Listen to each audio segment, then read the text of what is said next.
Hello everyone, मेरा नाम संतोष कुमार है। नमस्कार, कैसे हैं आप लोग? आज मैं आप लोगों के साथ डिस्कस करूंगा the concepts of alienation given by Karl Marx. We can start.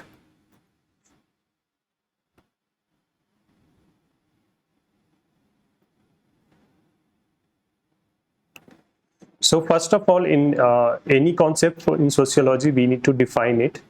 Alienation means the estrangement of individual from one another. इसका मतलब ये होता है कि one individual दूसरे individual से estranged feeling होता है, उसको connected नहीं feel करता है, और from a specific situation or process. कोई एक सिचुएशन से भी आपको स्ट्रेंज फीलिंग आ सकता है, एलिनिएटेड हो सकते हो या प्रोसेस से हो सकते हो। The concepts of alienation is central to Marx का राइटिंग का सेंट्रल था, एंड इवन मार्क्सिस्ट राइटिंग का one of the you can say the main concepts था। So basically to understand alienation you need to explore it in the 3 dimension. Philosophical है, sociological है, psychological है। So इन तीनों dimension में हम alienation को समझेंगे। फिलोसफिकल डायमेंशन में अगर आप समझने की कोशिश करते हो तो उसमें हीगल से स्टार्ट करते हैं।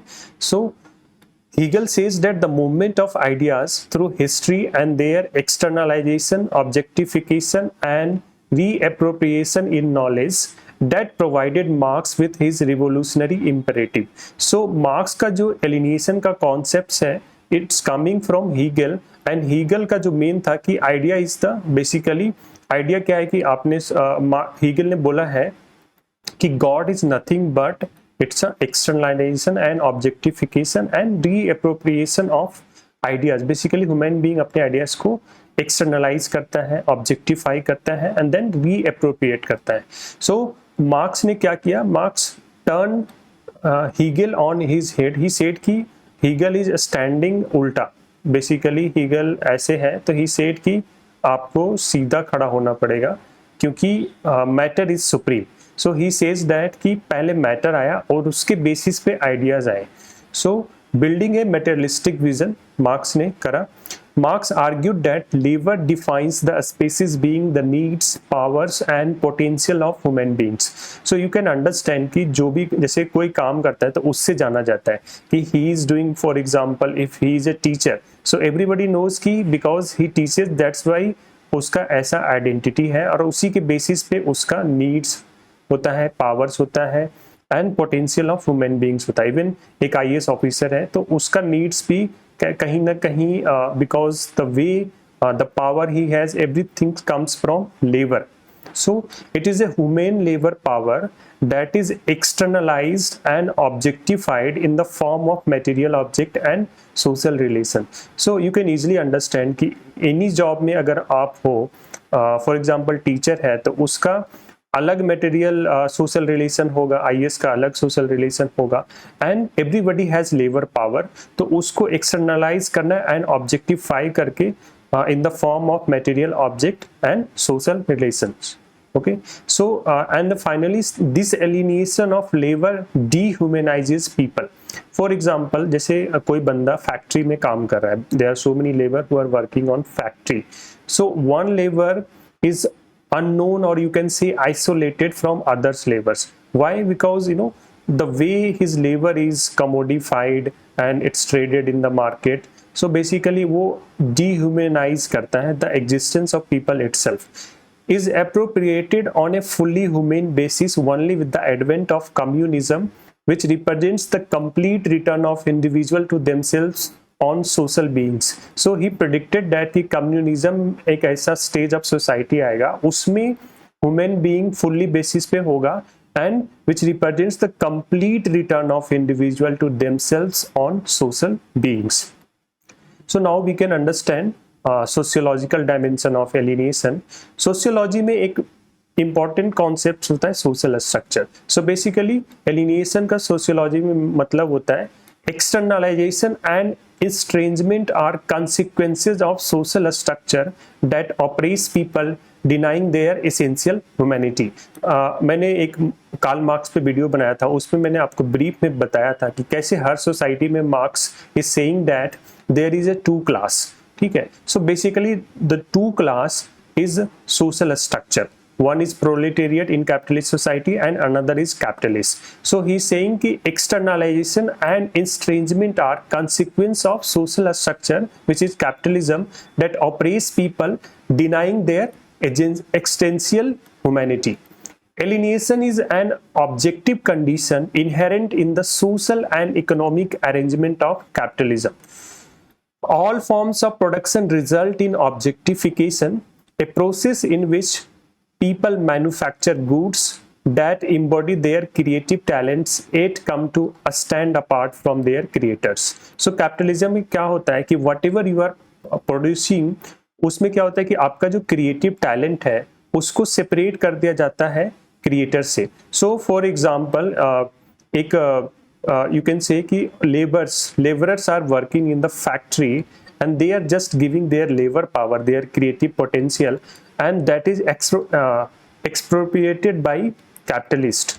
So you can understand कि कैसे लेबर जो उसका लेबर पावर है, उसके जो टैलेंट्स है उसको सेपरेट करके उसका जो बेनिफिट्स है वो कैपिटलिस्ट प्रॉफिट में कन्वर्ट कर रहा है. So alienation is the distorted form taken by that humanity's objectification of its species being. So basically क्या होता है कि उसके species being से ही alienate कर देता है humanities का. Under capitalism, the fruits of production belong to the employers who expropriate the surplus created by others and in so doing generate alienated labor. So basically क्या होता है कि आप किसी फैक्ट्री में काम करते हो and your labor power is basically expropriated surplus, क्योंकि आपके लेबर से ही surplus generate हो रहा है और उसको क्या करते हैं कि created by others and in so doing generate alienated labor. So basically your job is just to provide the labor and everything will be done by the capitalist. Marx attributes 4 characteristics to such labor. So first one is alienation of worker from his or her species essence as a human being rather than an animal. So basically क्या है कि human being है तो आपके पास एक labour power है, आपके पास creativity है और वो क्रिएटिविटी से आपसे स्नैच कर लिया जाता है तो आपका जो स्पीसीज एसेंस है वही खत्म हो जाता है. एलिनिएशन बिटवीन वर्कर्स, उसके बाद क्या होता है कि दो वर्कर्स के बीच में ही एलिनिएट हो जाते हैं. Since capitalism reduces labour to a commodity to be competitively traded on the market. This can be easily understood कि जैसे बहुत सारे लोग जाते हैं, स्टूडेंट है प्रिपेयरिंग फॉर एग्जाम, तो इतना ज़्यादा कॉम्पिटिटिव हो गया है कि sometimes it's feels like alienated. And another example is that कि मान लो कि सारे वर्कर्स काम कर रहे हैं फैक्ट्री में एंड अभी जो पीस मिल वर्क चल रहा है तो कोई वर्कर कुछ ज़्यादा काम कर रहा है, कोई वर्कर कुछ कम काम कर रहा है और पीस मिल के बेसिस पे उनको वेज दिया जा रहा है. तो इन द प्रोसेस क्या हो रहा है कि एक दूसरे वर्कर आपस में ही एलिनिएट हो जा रहे हैं. Alienation of worker from the product itself. क्यों? क्योंकि अब थर्ड लेवल पे क्या हो रहा है कि एलिनिएशन हो जा रहा है प्रोडक्ट से इटसेल्फ से. उसका रीजन ये है कि which is appropriated by the capitalist and so escapes the workers control. अब मान लो आप फैक्ट्री में काम कर रहे हो, for example you are producing pen. अब वो पेन का क्या है कि you are just doing one part of this and the pen produce हुआ और उस पेन को बेचेगा कौन? आपका जो एम्प्लॉयर है, कैपिटलिस्ट है. सो आपका कोई कंट्रोल नहीं है जो भी प्रोडक्ट आप प्रोड्यूस कर रहे हो. Alienation from the act of production itself such that work comes to be a meaningless activity offering little or no intrinsic satisfaction. So in the simple sense you can understand you are working in a factory and basically you are doing one thing repetitively, तो आपको जो activity कर रहे हो वो meaningless लगेगा because offering little or no intrinsic satisfaction, क्योंकि आप उस काम से सेटिस्फाइड ही नहीं होगे कभी.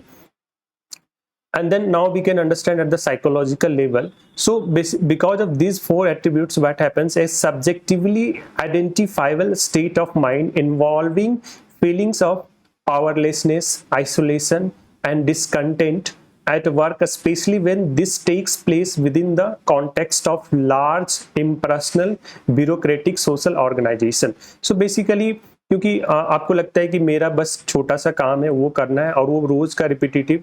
अब जैसे आज के ज़माने में क्या है कि आप ब्यूरोक्रेसी में काम कर रहे हो और now you need to just sign it. You don't know what is happening, कहाँ से आया, ऊपर से आया, आपने साइन किया, बस आपका काम हो गया. सो इन द प्रोसेस क्या हो रहा है कि फीलिंग ऑफ पावरलेसनेस होता है, आइसोलेशन हो रहा है, डिसकंटेंट ऑफ वर्क हो रहा है. So this is basically at the level of psychological. Cognitive and attitudinal characteristic. Psychological state of alienation, उसको मेल्विन सीमैन ने अच्छे से इसको स्टडी करा है, to comprise the dimension of powerlessness, meaninglessness, isolation, normlessness and self estrangement. So basically क्या होगा कि इसको फिर से एग्जांपल देखते हैं फैक्ट्री का ही. अब फैक्ट्री में मान लो you are just a labour. So basically what are you doing, you are just providing your labour power, because you are one labour. आप यूनियन भी नहीं है तो यू विल फील पावरलेसनेस, क्योंकि आपको बस काम करना है, उसके बदले में वेज मिलता है. फिर आप सेम ही काम को रिपीटेडली कर रहे हो तो आपको मीनिंगलेस भी लगेगा वो काम, क्योंकि आपको बस लग रहा है कि बस इसी काम को करते रहना है, क्योंकि आपके ना तो प्रोडक्ट पे कंट्रोल है, ना तो प्रोडक्शन प्रोसेस पे कंट्रोल है. फिर you will feel also isolated because you are competing with the your colleagues, your workers. So you will also not connect with the workers. फिर नॉर्मलेसनेस भी लगेगा, बिकॉज क्योंकि आपको एक ही चीज बार बार करना है. So you become a machine, then आपको हमेशा नॉर्मलेसनेस का फील आएगा. एंड देन सेल्फ इंस्ट्रेंजमेंट भी होगा, जो कि मैंने आपको 4 एट्रीब्यूट्स में समझाया था. So the same study empirically done by Robert Blauner, उन्होंने स्टडी ऑफ फैक्ट्री वर्कर्स का किया, attempted to link this dimension of subjective alienation to particular types of work situation, arguing that the technologies associated with craft, machine, assembly line and continuous process production show a curvilinear association with the alienation. You can see this diagram. So basically क्या हो रहा है कि जब starting में, क्योंकि society उतना ज़्यादा एडवांस नहीं थी, उतनी ज़्यादा टेक्नोलॉजी नहीं था, तो क्राफ्ट था. सिंपल सा आप एग्जांपल समझ लो कि जो अभी घड़ा बनाते हैं तो एक ही बंदा वो इसको घुमाते रहता है ऐसे और इसको हाथ से करता है, तो ये जो घड़ा बन रहा है basically, so he is making, मिट्टी लेके आ रहा है, उसको गीला कर रहा है और खुद ही घड़ा बना रहा है. तो उस समय क्या था, क्राफ्ट था, उसके पूरा कंट्रोल है कि किसको बेचना है, कितने में बेचना है, पूरा प्रोडक्ट को कैसे डिजाइन करना है, सब कुछ उसके हाथ में है. तो उस समय एलिनिएशन देख सकते हो कि बहुत ही कम लेवल पे, एलिनिएशन नहीं के बराबर है. एंड देन व्हाट हैपेंस कि वो आगे गया, बेसिकली टेक्सटाइल में मशीन आया, ठीक है, मशीन लर्निंग आया. तो उसमें क्या हुआ कि आपको बस क्या करना है, ऐसे टेक्सटाइल में रॉ मटेरियल कलेक्ट करना है, बाकी मशीन उसको विनिंग कर रहा है. तो उस चक्कर में क्या हो कि एलिनिएशन बढ़ा. आप देख सकते हो कि यहाँ से एलिनिएशन यहाँ पहुँच गया. एंड देन फिर क्या है कि असेंबली लाइन आया. असेंबली लाइन में क्या है कि ऑटोमोबिल्स बन रहे हो. तो ऑटोमोबिल्स में क्या होता है कि अब जैसे कार है, कार का कोई टायर बना रहा है, कोई कार का एक स्ट्रिंग बना रहा है. So basically different parts are manufacture by different workers. तो उसमें क्या हो रहा है कि एलिनिएशन फिर आपका बढ़ेगा, क्योंकि ऑटोनोमस प्रोसेस आएगा. एंड देन फिर क्या होगा कि थोड़ा थोड़ा कंट्रोल और बढ़ेगा, तो फिर आपका एलिनिएशन घटना भी शुरू होगा. And then finally he saying कि केमिकल फैक्ट्री में क्या है कि फिर से एलिनिएशन घट रहा है. So this is his study. So I think this must be helpful. I have tried to summarize in a brief. So thank you so much guys for watching these videos. You can subscribe to my channel, and as well as you can share with your friends. You can also join my Telegram channel for the materials.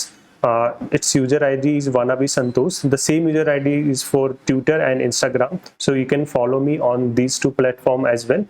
Thanks again.